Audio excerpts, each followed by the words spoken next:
Hello, everybody. Welcome to Breaking the Silence, a podcast by Quest Pro Women Foundation. This is a Pan-African podcast dedicated to illuminating the pressing issue of sexual gender-based violence and amplifying the voices of sexual and gender diverse individuals.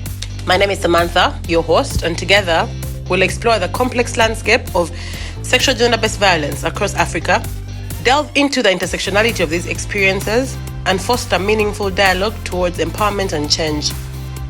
Join us as we break the silence and champion the rights and dignity of all. Let's get started. Hey, and welcome to another episode of Breaking the Silence, a podcast where we talk about issues around Africa's sexual and gender minority community. Today, as usual, your host with the most, Samantha, and have an amazing ensemble of people that we're going to listen from today. Today's podcast is about sexual gender-based violence in Africa towards LGBTQI persons, specifically the transgender community. And in this episode, we're going to delve into the root causes, the rates, society implications of sexual gender-based violence, and shedding light on solutions or recommendations. We hope that we shall provide an overview of what SGBV is, especially this community we call it intimate partner violence, understanding what that is, going as far as sexual assault, sexual harassment, harmful cultural practices, and also examine the intersectionality of sexual gender-based violence and how factors such as age, economic status, and sexual orientation make it worse. So join us as we unpack these critical issues and strive to foster a deeper understanding, and hopefully we can impact change. So just have my guests introduce themselves, just tell us your name and something you're passionate about. I'm Bana, and I am passionate about music. I'm passionate about good food and good places and rest. Yeah, those three things. And also about activism in general. And I think, God, I have a long list of things I'm passionate about. But I think what gets me up every morning is just seeing queer people being happy and being around queer people, because there's no space or there's no place more fun and more exciting and more passionate and beautiful than being with queer people. Yeah. Thank you, Bana. Somebody else?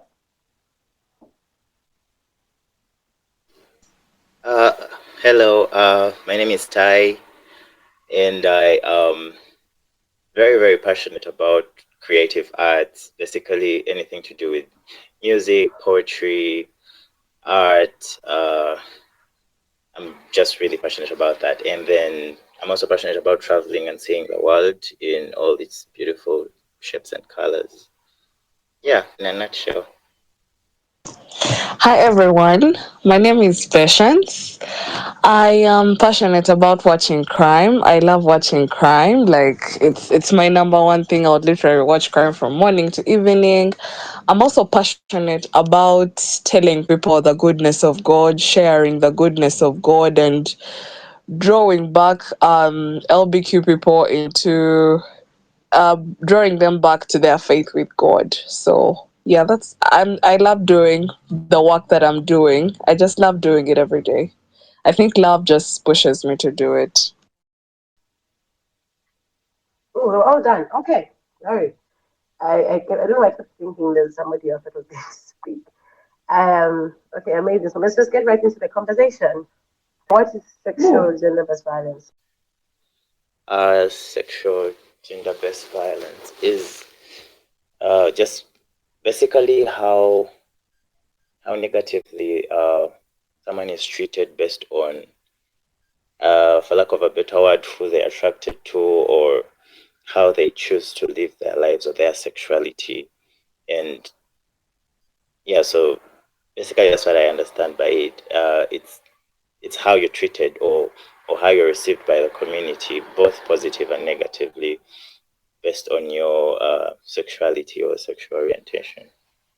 So I think for me, it expands, to just add on to what Taya has shared. It expands not just from like your gender, so your sexuality, but also your gender. There is in society, but even among queer people themselves, there is an inherent there is a thing within us because of the nature or the way that we grew or were groomed as people growing up. That is very patriarchal, and so those society attitudes cause us to treat women or people with feminine characteristics and people with masculine characteristics, or people with different ways that they perform, especially sexually, in bed, differently. So these attitudes can lead to violence, emotional, physical, all these kinds of things, and it could be in, but the underlying thing is like that misogyny that is called, or that thing that we grew up with, thinking as people that men should behave this way, or men should, this is a standard way of the masculine, this is a standard way of the feminine. So it's what underlies our attitudes, and if someone goes away from those norms, like Ty mentioned, like sexuality wise or gender wise, trans and queer persons and gender non-conforming persons, then our reaction is usually violence, or some people's reaction is usually violence in its many forms. So that's my understanding of SGBV in this context in particular. Thank you so much, Dana. That's a very holistic response, and everything you said was just amazing. Now, me, I part as sexual performers. People that sexual performance, what? People that perform a certain way, I think it's sexual performance. Sexual positions, not performance. Okay, performance is okay. I'm not thinking even position, sexual position. Okay, interesting. Passion, do you have anything to add to what Bana and Tyson said about the definitions of sexual gender-based violence? Thank you very much, Samantha. So I'll just add a little bit of what they have said. So it is. We have to know that sexual and gender-based violence is against a person's will, and it is 100% based on gender norms and unequal power relationships. Like unequal power relationships is like the biggest, according to me, I would say it's like the biggest like proportion that takes it up because of the patriarchy. Patriarchy is all goes hand in hand with power. So yeah, just a little bit of that. I like how you bring about the power dynamics that could be affiliated to sexual gender-based violence. And could you just go? I love the conversation that you have opened about power dynamics, and I really love to hear more about it because it kind of preempts the future conversation, but it's also a very important thing. I would like to add on to Patience's point on power dynamics.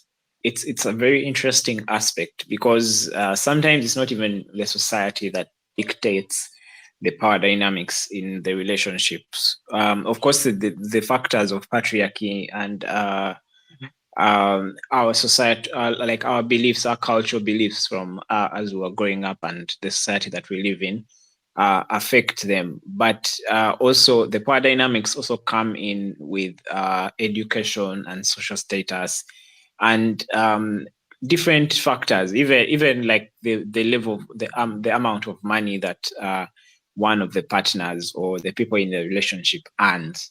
So there is an interesting tapestry and interplay of all these things because and the violence is I would like to remember a story that we were often told when we were growing up of like there is a time when the woman comes home or when the man comes home. Okay, now I'm looking at the heteronormative setting. The woman's sort of control lies in the food that she's cooking. So if she's not giving you food, then that's where her power lies and ends. Yeah. and that is where her role and responsibility ends, and she can control you using quote unquote your stomach. Yeah. And then the man is in the financial or the provision part, and so this is where they control, where they have a say or a form of control in their relationship. This is where they come in. So there is there are power dynamics, but also there's an interplay of these power dynamics, and oftentimes, sometimes it's even not clear who comes on top. It's because as queer people, sometimes in our relationships we sort of aim for equality, and so when we are in that relationship, each one is sort of rubbing against each other. But also these factors from outside, like somehow dictate. And Samantha, when you were mentioning, when I mentioned sexual position, it is actually very important. The more submissive partner, sexually or emotionally, often gets to be at the bottom of the. By bottom, I mean in the literal sense, at the bottom of the power, the power dynamics. And the few times that they are on top, it's when they are fulfilling traditionally feminine quote unquote roles, and this happens in every queer relationship, in whichever facet, whether it's transgender persons dating each other, whether it's two gay men or two lesbian women. There is all this interplay of those dynamics as well. Awesome. So I'd love us to we preempted the conversation about parliament because I was very curious about it. Comes up a lot, yeah, even in workspaces, even in who handles the money. Can you hold the person with the money accountable? Can you, if the person is the one with the power, can you say this person is abusing me, stuff like that? So I'd like us to talk about types of sexual gender-based violence. What are the forms? How does it present? Okay, so Samantha, you asked for the forms of SGB, like how SGBV, how they come out. So I'm going to talk about one that I found very interesting. Very interesting. It's stalking. I found it very interesting.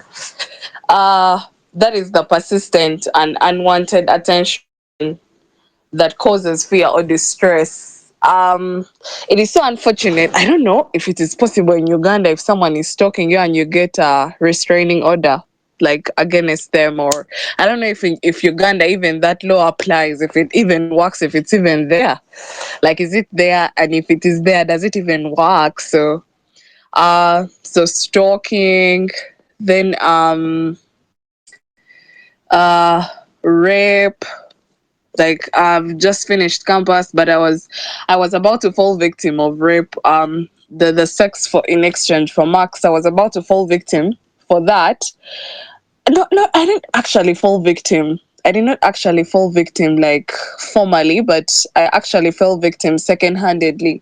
So this lecturer liked a friend of mine, and I literally would walk with her all the time. So she was so naive, and she thought that, oh, because this guy is mature enough, he's going to do what? He's going to oh God, he's going to like have true intentions. I was like, oh, so I really think he has true intentions. So I was like, okay, so you go over and tell him, when he tells you to, like, he wants to take you to a public place, he wants to take you for lunch or something, you could tell him that you could ask him, is it okay if I can bring a friend or two over?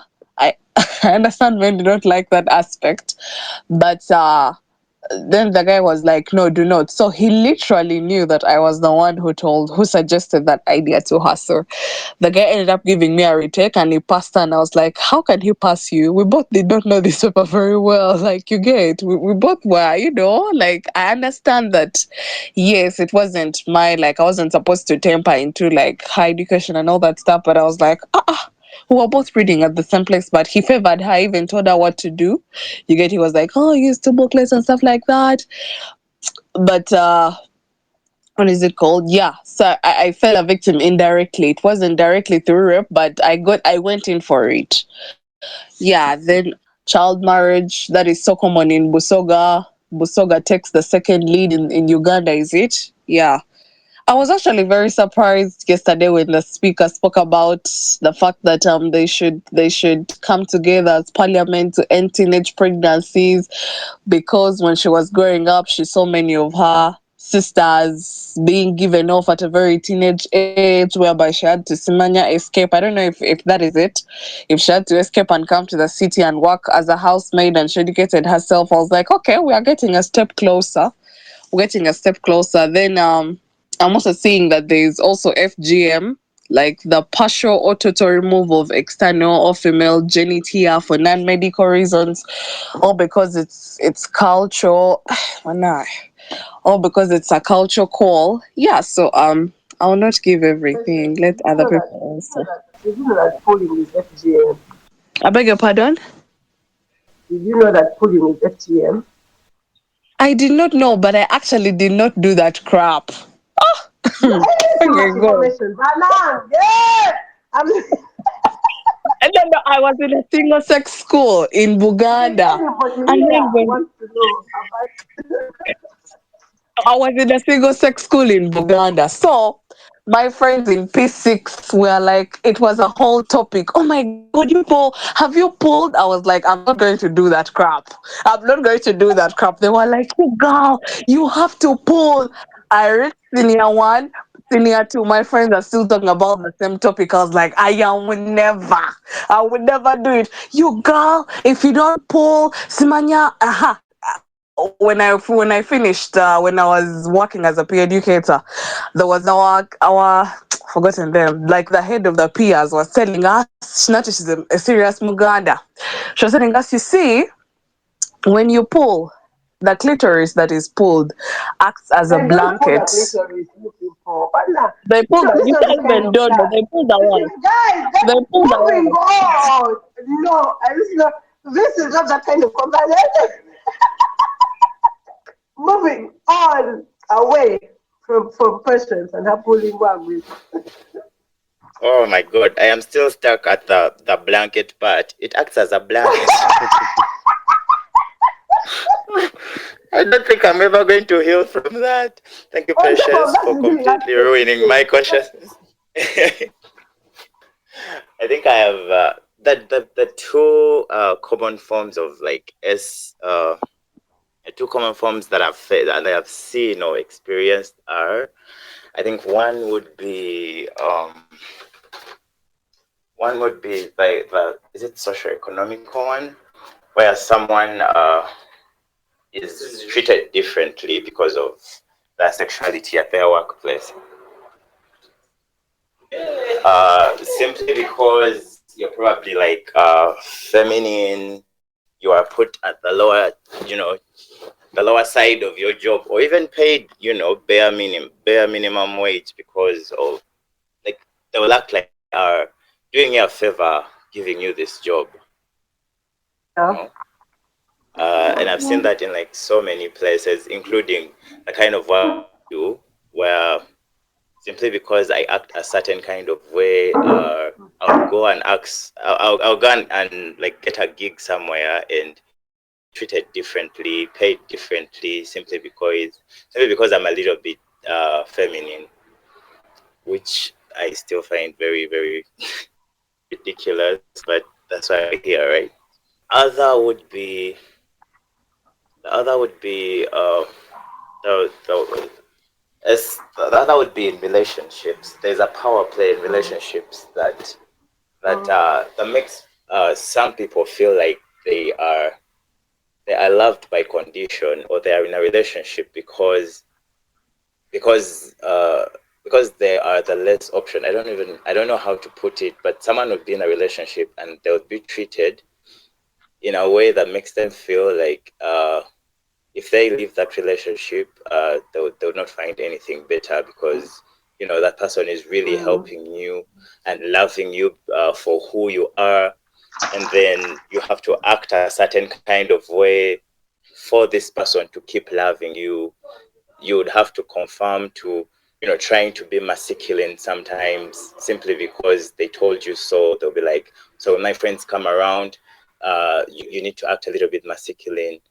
So when we probably are out, you'd have to, act like this. You'd have to maybe dress like this.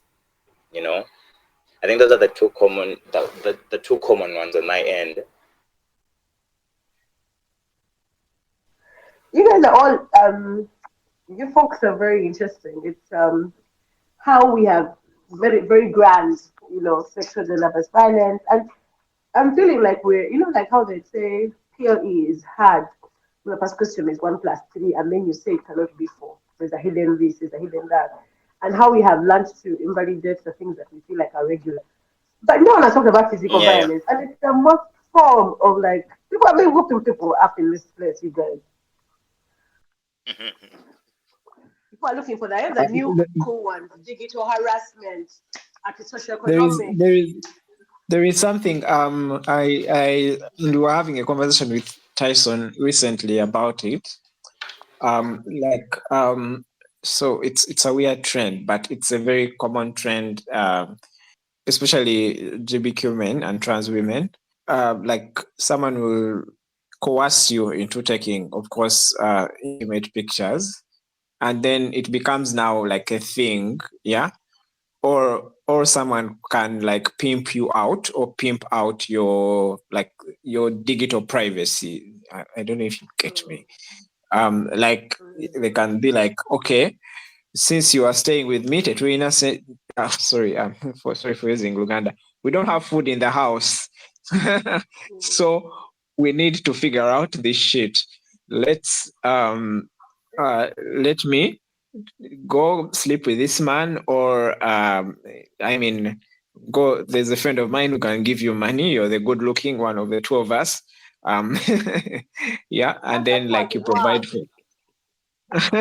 It's kind of I feel like it's abuse in a form of because when Tyson was talking of like the socioeconomic or the situation, like it's based on the situation of like under any other circumstance in this relationship or in this condition you would not be selling your nudes, or you would not be, I mean, I'm all for sex work, consensual sex work, but I'm also quite uncomfortable with someone having to do it because they have to survive or they have to appease someone also, or be in like keep the relationship. I don't know.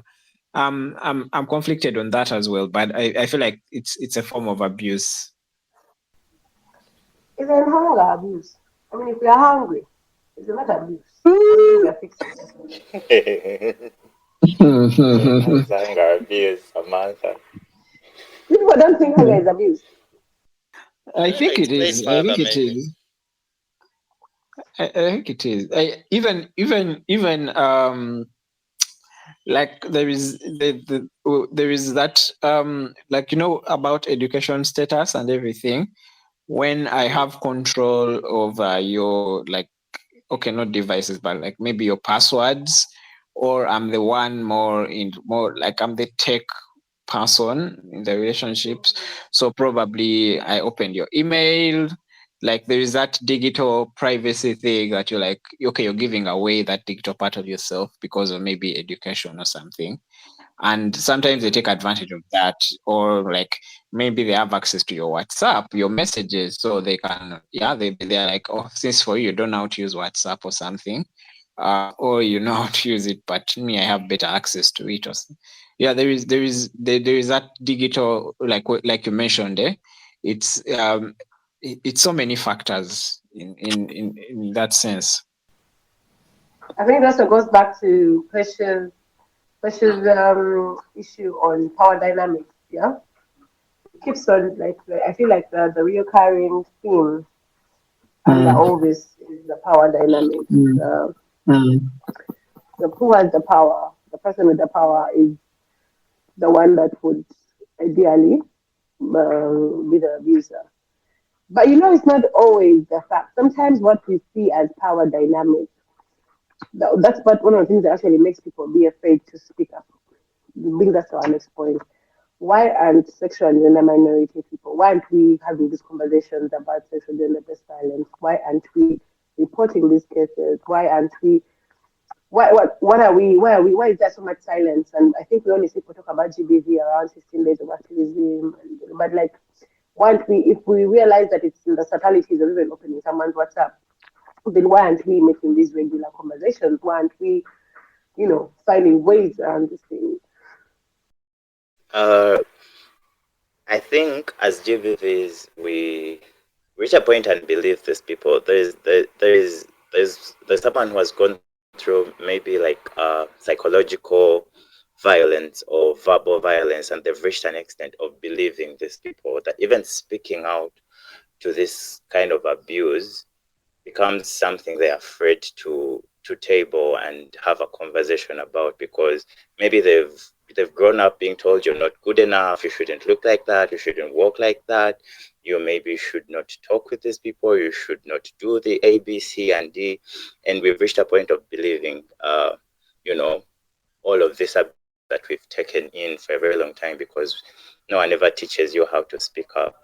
Uh, I think that could be one of the factors that makes this an internalized thing that we all kind of struggle with at a certain point.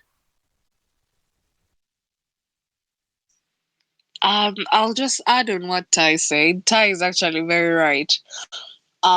We have grown up with the mentality of, okay, our parents are usually right. So the truth is, some of us are suffering, are facing the trauma that they have passed us through. You get, you're like, they tell you, no, you need to stay in your mother's house up to a certain age because you're a girl. A boy can leave the house at a certain age, before even 20. But as a girl, it needs to be proper. If you're like independent alone, they'll say you're a prostitute. If let's say if a man has not taken you off your mother's house, it's not something like Off the acceptable. compound. Off the compound, yes, thank you for using that word, off the compound. So as a LBQ woman, as an LBQ, as a bisexual woman, you're just looking for someone to give you the right amount of love. You have gone through this kind of abuse and psychological torture. So you're like, if someone is able to love me, that's it. Like, you forget to love yourself because, oh my God, at the end of the day, you're not accepting who you are because already society doesn't accept you, blah blah blah. So once you find the person that really loves you, they manipulate you. The power is, she has the money, he or she has the money and stuff like that. So they'll manipulate you. And for me, I don't know, but I've seen this. Like, if the person has the money, trust me, they have the power over you. If you're financially depending on them, they have the power over you. So if you are financially depending on this person, the very little things that we have given examples as violence, we will not see them as violence. We shall overlook them. Bana gave an example of giving away your computer privacy, your data privacy. Trust me, I didn't even know that that's abuse. I don't know. In my past relationship, passwords. My partner once complained of passwords. I had to break down the passwords and give them easy access to my phone. But when Bana said, "Did you know that that is even violence?" I'm like, "Wait a minute. Like, are you for real? Like, I'm just looking for that If I don't, person. if I'll my hold eye on is not in your tight." phone, if my eye is not in your phone, you're cheating password in your home. Continue. Like, I'm holding on to that person because I'm like, okay, I'm just looking for someone to love me right. So the reason why we do not have these conversations openly is because Katinze, sorry, oh my God, if I come out and speak out, like, it's inevitable. If I come out and speak out, when they leave me, this is the actual person, like, this is the last person. I believe this is the last person I have in the world. When they just leave me and walk, where am I going to go? Where am I going to go next? Will I keep on jumping from one shelter to another shelter? Are they even reliable? You get? So if you just, we take those little things of violence for granted. We do not even know. As long as the person has not boxed you, you're like, oh, I'm safe. How do you come out and talk about rape? Like, is marital and relationship rape? I was one time having a conversation and they're like, is that even rape? I was like, Jesus is Lord. It's rare, but I just don't want someone saying, for me, if you don't want to just open your legs, I just tell you to put your legs straight and I do my job and I'm like, hello. So these little things that we take for granted are the ones that we allow them. We allow them, and as long as they have not hit you or the other major ones that are seen, so we're like, that one is not, that one is not. So for me, that is it. Why don't we speak up for the major ones? A recurring theme here is the power dynamic that keeps on coming up. But also, why aren't we speaking out on the major ones? Like, we know people who have become makeup artists because of the kind of abuse they're facing in relationships or even in life, even at home. It's not just it's not only a partner who can abuse you. Even family can abuse you. Even. So why are we not away from the power dynamic, and why aren't we using the police? We have evidence. And Vanna, as an organizer, as a person who organizes, would like for you to answer this question. Even with I evidence, think why aren't we using the police? Why aren't we going to the I think of course the laws and the context in Uganda is complicated, but also there is a research. It's by Afrobarometer, and it's research on the mainstream, because I feel like the mainstream attitudes also affect us as a society. And it stated that about 60-70% of women in heterosexual relationships do not report to the police, and the reasons they gave is the police does not consider their plight as an important issue or as something of importance. Yeah. So like they would laugh at them, they would mock them, they would say it is their fault. And this is the mainstream context. Now we come to the queer context, and with all the complexities of the homophobia, the anti-ghettos, there's all these other things, these other complexities that come in, and it is even almost impossible for someone, because they will be re-victimized. You're the person who violated you, or the violation that was done on you, and then they now start focusing on your sexuality or your gender or your appearance or your physical art. And also like lots of stories, and I want to really compare this also to the mainstream, because I think the mainstream attitudes of police and women reporting violence affect a lot, even down to the LGBT person, even with the more complexities of the law and everything. A lot of times when in Ugandan media, when you see news stories of violence in homes, it is sensationalized, it is made a joke, it is and also people's attitudes towards violence are generally, even according to that research, I think we might share some of that research in the comments of the podcast. But according to that research, almost 90% of people believe that these issues are supposed to be private matters, and therefore the police should not be involved in these private matters. So now it brings it back also now to queer relationships. And if this violence happens, even if it's small, even if it's physical violence, yeah, even if it has escalated to physical violence, oftentimes even us as queer people won't tell our friends, we won't tell our people whom we trust, who know about our sexuality or our gender. And it's because there is the stigma, but also there is that cultural attitude that is like, you first sort the things that are in your house, and then if it fails, then you can go outside or something like that. And then it leads to a cycle of abuse. And then manipulators, there's a nice word that I use a lot, gaslighters, because someone will gaslight you even further by telling you that, no, are you sure? No. Are you sure really that I beat you? yeah, that small pinch that I gave you also, you are crying, really.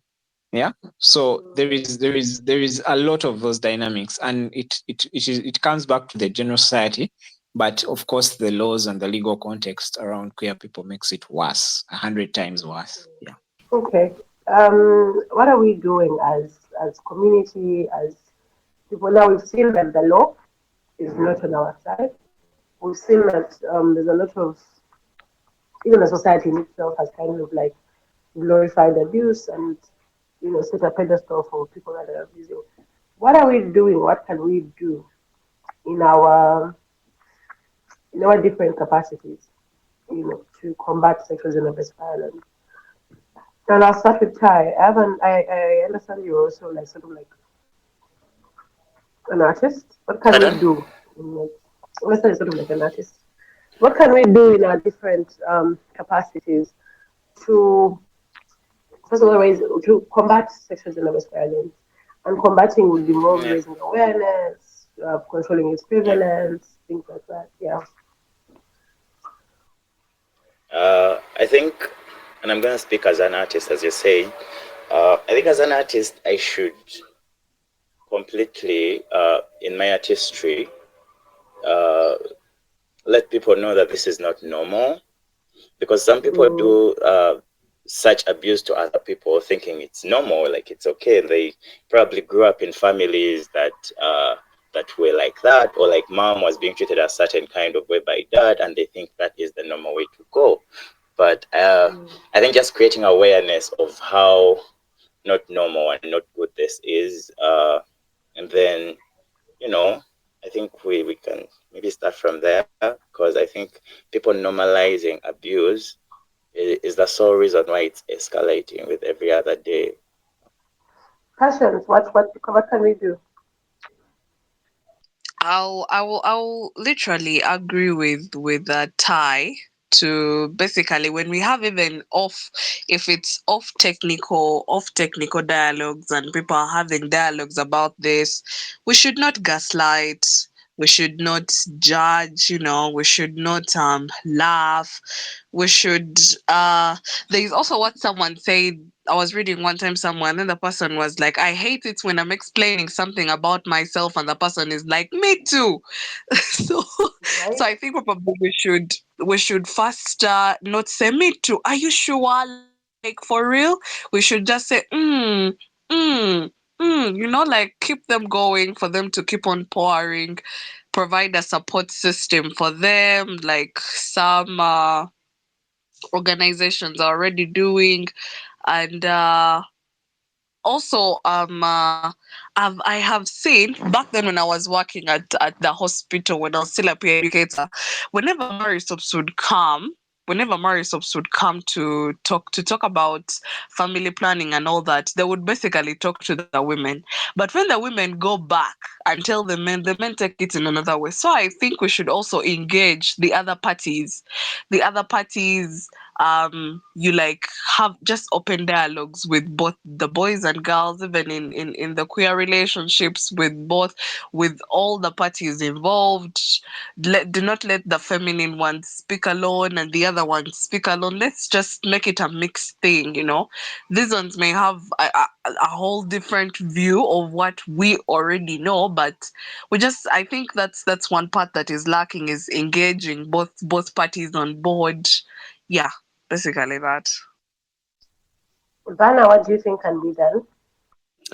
I think they've mentioned it, most of it, but maybe two things: data and research. If we a problem cannot be addressed if there is no data or information backing it up. So investment in these issues sound niche, but if people's stories are told through data, people's people talk about it and it is recorded and put somewhere, it is a reference point for challenging government, challenging bad laws, but also holding abusers to account. And I think also the idea of shaming, naming and shaming abusers and their enablers, because it's one thing to say so and so is an abuser and let's shun them. but that abuser had friends and systems that were upholding them. It could be their church, it could be their close friends who are in the queer spaces, it could be people who just looked away when the person was abusing, even when they know that the abuse was going on. It could be organizations, it could be all these things and systems and structures that uphold abusers. So I think we do not just need to target and say, okay, these are the abusers, but we need to be able to call out and name them, but also name the people who enable them and the institutions that enable them. Yeah, I think that's pretty much it. The conversation and enablers needs it needs its whole thing, because I have a few things I could say about people who are enablers on this street. Because the people who have been reported perpetually for abuse in different circles and nothing is being done to them. We see them in different meetings all the time. And so I guess it also comes back to how, as a community, and not just Uganda, but globally, how the queer community, how we organize, how we have our systems, what are our accountability, what's our process of accountability, how we hold people accountable and hold each other accountable. I've seen so many. There's a person who was running a GBV, an IPV campaign, and they held a Zoom space, and everybody they called the Zoom space was an abuser. And how I knew this is because, as an editor at a media house, these stories come to you first. People come report you or whatever. And I said, but are we not? How are we dealing with this as a community, or even as people? And the other thing that I think I keep on hearing people say, believe the victim. Me, it's rather I rather apologize to somebody than to apologize to somebody who I like further trauma on to. Yeah.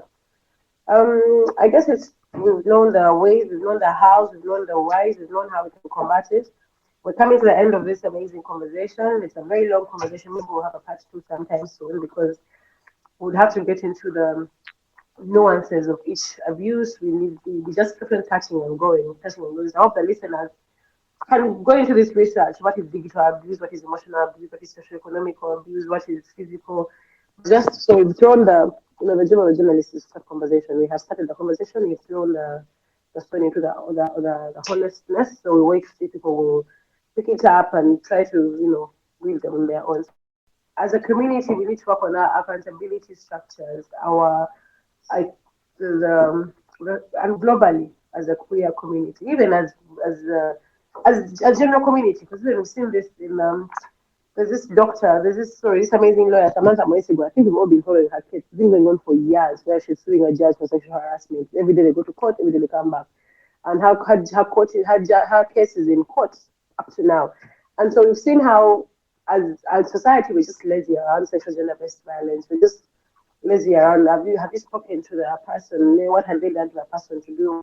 There's nothing under the sky I can do to you to warrant abuse. I'm a person. Speak to me. We can actually have this conversation. So just to see how we can have systems that can hold people accountable. Like I said, there's a Twitter space that I had on IPV where every guest on that space was an abuser, a known abuser. And the funny thing what we're doing is we're just laughing about it in inboxes. Everyone was forwarding like a poster. Have you seen? And yet we all knew the thing. We could have easily boycotted that space. We could have easily spoken to the person who was. But even I'm sure the person who organized the space knew these people were abusers. Unless it was just poetic justice and they were calling them for our perpetrator's point of view, which at this point maybe we need if the abusers just keep on increasing. So as we come to the end of this podcast, I just wanted to, like I said, we have started the conversation. It's a very long conversation. And maybe we can have like a part 2 and something, I don't know, because we cannot preempt SGBV in just 45 minutes. But I hope that we have, as our role as journalists, I hope we have cast the stone, we have triggered the conversation. I hope people at home can go back and Google these things, read about what is socioeconomic status related to abuse, what is digital abuse, what is emotional abuse, what is financial abuse, what are the reporting structures within my network that I can reach out to, which people give support. I hope that we have started the conversation and that you can pick it up from there.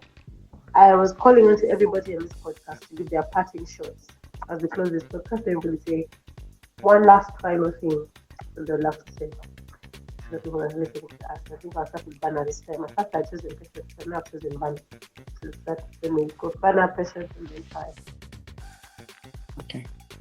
Okay. Since I'll go, since I'm the first, I think my parting shot is as queer people, we need to look inward.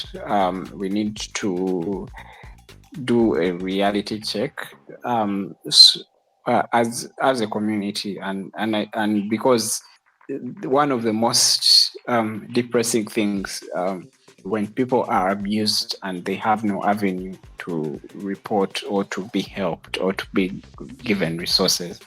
And as queer people, we have in Uganda especially, we have very limited avenues for reporting abuse or for people to feel safe when they've been abused, to find shelter, to find a sense of comfort. And so I think we need to look at ourselves take a deep look at ourselves and find out and rethink how do we deal with abuse and what avenues have we created for people who have been abused within our spaces, but who could be abused? Are we creating environments and spaces where people are safe if they're abused to come to you or to get redress? I think that's basically it for me. Thank you so much for having me on Breaking the Silence today on, this really important topic to talk about. My very last comment would probably just be, let us not assume people know. Sometimes we walk around thinking simply because I know giving out my passwords is, a form of abuse, someone else knows or the other person knows. Let us not assume people know. Let's just normalize speaking out, encourage people that actually speak out and not be quick to dismiss whatever they have to say, because of how you would feel if you were dismissed on something that actually hurt you and you were quickly dismissed and told it is not that big a deal. And let us just know, this kind of abuses take tolls on people, really hurtful tolls, trauma and depression and everything that comes along with that. So let us be the first people to listen and support and aid and just be the table that opens up this conversation so that people can start hearing these things. Because, for example, I did not know that the password thing is an abuse. I did not know that the polling thing is an abuse, and this is information I've gotten in less than 45 minutes. So I think it's important to to have these conversations and normalize just having them. Thank you. Passion. Thank you, Samantha. I am also going to agree with Ty. We should make these conversations normal. I will talk about in heterosexual couples. If you talk about rape in marriage, they'll say, this man paid for you. Can you imagine? They even say paid for you. Can you imagine? So if we normalize that, this is marital rape, this is this. And also I think we should reach out deeper. I'm really glad that I've been able to participate in this conversation. The fact that I'm way far away, I'm in Jinja, deep in Tamka village here. So I'm glad that I have been able to participate in this conversation. Same as Chai, I did not know that handing over my passwords, in fact, I'm going to change them, my passwords, is a form of abuse. I didn't know. I think probably because we take these little things for granted. Yet in actual sense, these little things can build a ground for a major big thing. So I think we need to reach out more to even to queer persons who are so far away, who even do not know that. Let me ask openly: is there a queer place where we go and report abuse? I don't know. I think for me right now, if that ask me where to report for abuse right now, I'll just say go to Tala, you get a counselor, they speak to you and stuff like that. But I do not know know because probably I'm not near like the center. I'm not in Kampala or something. We need to make known of the systems of what a person should do first. It should not only end, in the area of concentration. I think probably we need to come down this side, get us involved, let us know I'm with my baby here. What should I do in case, like where should I report to? Like without that, I will not be judged. I will be listened to fully. Yes, that's basically it. Thank you so much, everybody, for your time and for being part of this conversation. We hope that like I said earlier, we hope that we have sparked a conversation that people will, take this more serious after this. Enjoy the rest of your afternoon. Bye. Bye. Bye. Bye. Thank you for joining us on this episode of Breaking the Silence. We hope today's conversation has inspired you to take action and advocate for the rights and safety of sexual and gender diverse individuals across Africa. Remember, change begins with awareness, empathy, and collective effort. Be sure to subscribe and tune in for our next episode, where we'll continue to explore the many facets of SGBV and work together towards a future free from violence and discrimination. Until then, stay informed, stay engaged, and keep breaking the silence.